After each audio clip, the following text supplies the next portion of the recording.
Hi friends, welcome back to my channel. ಇವತ್ತಿನ ಒಂದು ವಿಡಿಯೋದಲ್ಲಿ ನಾನು ನಿಮಗೆ ಒಂದು ಶೋಲ್ಡ್ರು ಯಾವ ರೀತಿಯಾಗಿ ಡ್ರಾಪ್ ಆಗುತ್ತೆ ಅನ್ನೋದನ್ನು, ಅದು ಸ್ಲೀವ್ಸ್ ನಾವು ಥ್ರೆಡ್ ಇಟ್ಟಿಲ್ಲ ಅಂದ್ರೂ ಯಾಕೆ ಅದು ಶೋಲ್ಡ್ರು ಡ್ರಾಪ್ ಆಗುತ್ತೆ ಮತ್ತು ಏನು ಕಾರಣ ಅನ್ನೋದನ್ನು ನಾನು ಸೂಕ್ತವಾಗಿ ಹೇಳ್ತೀನಿ. ಕೊನೆವರೆಗೂ ವಿಡಿಯೋನ ಇಲ್ಲಿ ಸ್ಕಿಪ್ ಮಾಡೋಕ್ಕೆ ಹೋಗ್ಬಿಡಿ. ಆದಷ್ಟು ವಿಡಿಯೋನ ನೀವು ಫುಲ್ ವಾಚ್ ಮಾಡಿದ್ರೆ ಮಾತ್ರ ಏನು ಕಾರಣ ಅನ್ನೋದನ್ನು ನಾನು ನಿಮಗೆ ಈ ವಿಡಿಯೋದಲ್ಲಿ ನಿಮಗೆ ಆದಷ್ಟು ಒಂದು ಅರ್ಥ ಆಗೋ ರೀತಿಯಲ್ಲಿ ಹೇಳ್ತೀನಿ ಅಂತ ಹೇಳ್ತಾ ನೋಡಿ. ಇದೊಂದು ಮೆಜರ್ಮೆಂಟ್ ಬ್ಲೌಸ್ ಅವ್ರು ಕೊಟ್ಟಿದ್ದಾರಲ್ವ ನೋಡಿ. ಈ ಮೆಜರ್ಮೆಂಟ್ ಬ್ಲೌಸಲ್ಲಿ ಇದು ಡೀಪ್ ಕಡಿಮೆ ಇದೆ, ಬಟ್ ಇದೂ ಅಷ್ಟೇ, ಇದು ಶೋಲ್ಡ್ರ್ ಡ್ರಾಪ್ ಆಗೇ ಆಗುತ್ತೆ. ಇಲ್ಲಿ ತೊಗೋಬೇಕಾದ್ರೇ ಇಲ್ಲಿ ರಾಂಗ್ ಮಾಡಿರ್ತಾರೆ. ಆಮೇಲೆ ಇಲ್ಲಿ ಸ್ಟಿಚಿಂಗ್ ಹಾಕ್ಬೇಕಾದ್ರೂ ಸಹ ರಾಂಗ್ ಮಾಡಿರ್ತಾರೆ ನೋಡಿ. ಈ ಸ್ಟಿಚಿಂಗ್ ಹಾಕ್ಬೇಕಾದ್ರೆ ಹಿಂಗೆ ಸ್ಟ್ರೈಟ್ ಹಾಕ್ಬಿಡ್ತಾರೆ, ಬಿಟ್ಬಿಡ್ತಾರೆ. ಅವಾಗ ಏನಾಗುತ್ತೆ ಅಂದರೆ ಇದು ಈ ಥರ ಬಂದುಬಿಡುತ್ತೆ. ನಂತರ ನಾವು ಯಾವ ಮೆಜರ್ಮೆಂಟ್ ಕಸ್ಟಮರ್ ಯಾವುದೇ ಕೊಡಲಿ, ಮೆಜರ್ಮೆಂಟ್ ಯಾವುದೇ ಕೊಟ್ಟರು ಸಹ ನಮ್ಮ ಕಟ್ಟಿಂಗ್ ಹೆಂಗಿರಬೇಕೋ ಅದು ಪರ್ಫೆಕ್ಟಾಗಿ ನಾವು ಕೊಡಬೇಕಾಗುತ್ತೆ.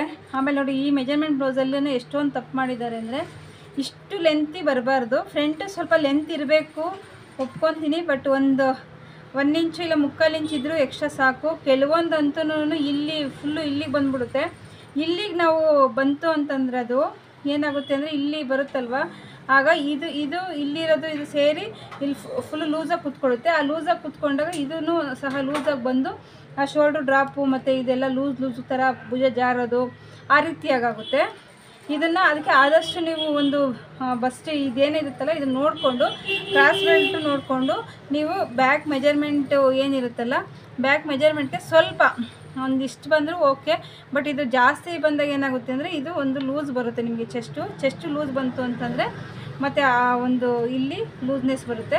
ನೆಕ್ಸ್ಟು ಇದರಲ್ಲಿ ಶೋಲ್ಡ್ರು ಅಷ್ಟೇ.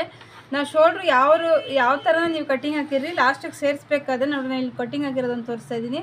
ಇದು ಹೆಂಗೆ ಕಟ್ಟಿಂಗ್ ಹಾಕಿರಲಿ, ಲಾಸ್ಟಿಗೆ ನಾವು ಜಾಯಿನ್ ಮಾಡಬೇಕಾದ್ರೆ ಇದ್ರಾಗಿರೋವಂಥ ಒಂದು ಮೆಜರ್ಮೆಂಟಲ್ಲಿ ಇರೋವಂಥ ಬ್ಲೌಸ್ ತೊಗೊಂಡು ನಾವು ನೋಡಿದೇ ಜಾಯಿಂಟ್ ಮಾಡಬೇಕು. ಇದರಲ್ಲಿ ನಾವು ಇಷ್ಟು ಹಿಡಿತೀವಲ್ವ, ಟಕ್ಸ್ ಹಿಡ್ದಿದ ನಂತರ ಇಲ್ಲೇನಾಗುತ್ತೆ, ಕೆಲವೊಂದು ಒಬ್ಬೊಬ್ಬರು ಕಟಿಂಗ್ ಮಾಸ್ಟರ್ ಒಂದೊಂಥರ ಇದು ಮಾಡಿರ್ತಾರೆ. ನಂತರ ಅದನ್ನು ನಾವು ಚೆಕ್ ಮಾಡಲೇಬೇಕಾಗುತ್ತೆ. ನೀವು ಸ್ಟಿಚ್ ಹಾಕಬೇಕು ಅಂದಾಗ ಚೆಕ್ ಮಾಡಿನೇ ಅದನ್ನು ನಾವು ಸ್ಟಿಚ್ ಹಾಕಬೇಕಾಗುತ್ತೆ. ಇದನ್ನು ಆದಷ್ಟು ನೀವು ನೋಡ್ಕೊಂಡಿರಿ, ಯಾರೇ ಆಗಿರಲಿ.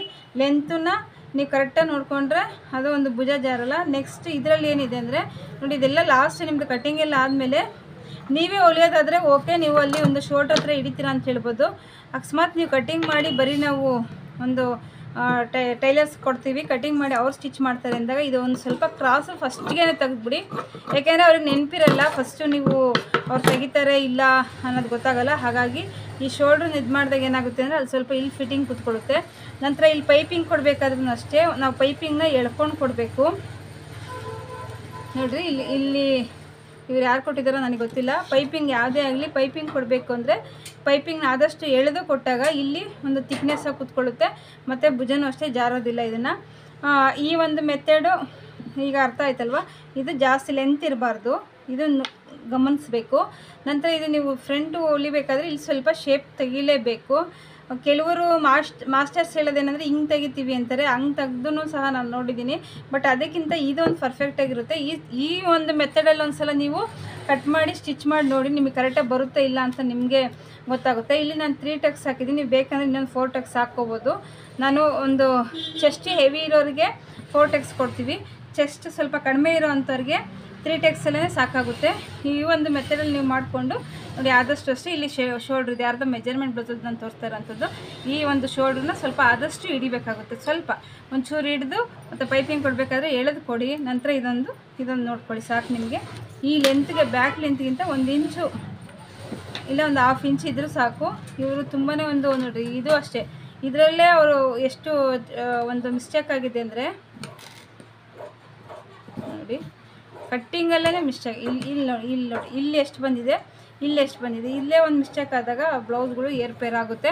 ಮತ್ತು ನೀವು ಕೊಡೋವಂಥ ಒಂದು ಮೆಜರ್ಮೆಂಟ್ ಬ್ಲೌಸೂ ಸರಿ ಇಲ್ಲದೆ ಇರೋವಾಗ ನಾವೇನು ಮಾಡ್ತೀವಿ, ಟೈಲರ್ಸ್ಗಳೇ ತಪ್ಪು ಅಂತ ನೀವು ಹೇಳ್ತೀರಾ. ಹಾಗಾಗಿ ಕಸ್ಟಮರ್ಸು ಅಷ್ಟೇ, ಒಂದು ಟೈಲರ್ಸು ಅಷ್ಟೇ, ಅವ್ರು ಕೊಟ್ಟಿರೋ ಮೆಜರ್ಮೆಂಟ್ ಹೇಗಿದೆ ಅಂತ ನೋಡಿ ನೀವು ಕೆಲವೊಂದು ಸಲ ಕಸ್ಟಮರ್ಸ್ ಏನಾದರೂ ನಮ್ಮದು ಪರ್ಫೆಕ್ಟ್ ಇಲ್ಲ ಫಿಟ್ಟಿಂಗ್ ಅಂದಾಗ ಇಲ್ಲೇ ಹಾಕ್ಸಿ ನೋಡಿ ಅವ್ರಿಗೆ ಕಟ್ ಕಳಿಸಿ. ಯಾಕೆ ಅಂತಂದರೆ ನಿಮ್ಮ ಒಂದು ಶಾಪಲ್ಲೇ ವೇರ್ ಮಾಡಿದಾಗ ಅವ್ರ ಮೆಜರ್ಮೆಂಟ್ ಯಾವ ರೀತಿಯಾಗಿ ಕೊಟ್ಟಿದ್ರು, ಎಲ್ಲಿ ತಪ್ಪಾಗಿತ್ತದು ಅನ್ನೋದನ್ನು ನಿಮಗೂ ಸಹ ಅರ್ಥ ಆಗುತ್ತೆ. ಮತ್ತು ಮುಂದೆ ಆಗದೇ ಇರೋವಂಥ ಮುಂದೆ ಆಗುವಂಥ ತಪ್ಪುಗಳನ್ನ ಫಸ್ಟಿಗೆ ನೀವು ಒಂದು ತಿಳ್ಕೊಳ್ಳೋ ಹಾಗೂ ಆಗುತ್ತೆ. ನಂತರ ಕಸ್ಟಮರ್ಗೂ ಅಷ್ಟೇ ನೀವು ತಿಳಿಸಿ ಹೇಳ್ಬೋದು, ನಿಮ್ಮ ಮೆಜರ್ಮೆಂಟ್ ಬ್ಲೌಸಲ್ಲೇ ಇಷ್ಟು ತಪ್ಪಿರಬೇಕಾದ್ರೆ ನೀವು ಹೇಗೆ ಕೊಟ್ಟಿದ್ದೀರೋ ಆ ಥರ ಸ್ಟಿಚ್ ಮಾಡಿದ್ದೀವಿ ಅಂತ ಹೇಳ್ಬೋದು. ಬಟ್ ಅದು ಏನು ಮಾಡೋಕ್ಕಲ್ಲ, ಕಸ್ಟಮರ್ ಒಬ್ಬೊಬ್ರು ಕೊಡ್ತಾ ಇರ್ತಾರೆ, ನಾವು ನೋಡ್ಕೊಂಡು ಕಟಿಂಗ್ ಹಾಕಬೇಕು. ನೀವು ಶೋಲ್ಡ್ರ್ ಡ್ರಾಪಿಂಗ್ ಮಾತ್ರ ಆ ಥರ ಮಾಡಿಕೊಡಿ. ಇದೊಂದು ಸಿಂಪಲ್ ಮೆಥಡು. ಇನ್ನೂ ಕೆಲವೊಂದು ಮೆಥಡ್ ಇದೆ, ನೆಕ್ಸ್ಟ್ ವೀಡಿಯೋದಲ್ಲಿ ನಾನು ಅಪ್ಲೋಡ್ ಮಾಡ್ತೀನಿ ಅಂತ ಹೇಳ್ತಾ ಥ್ಯಾಂಕ್ ಯು ಫಾರ್ ವಾಚಿಂಗ್.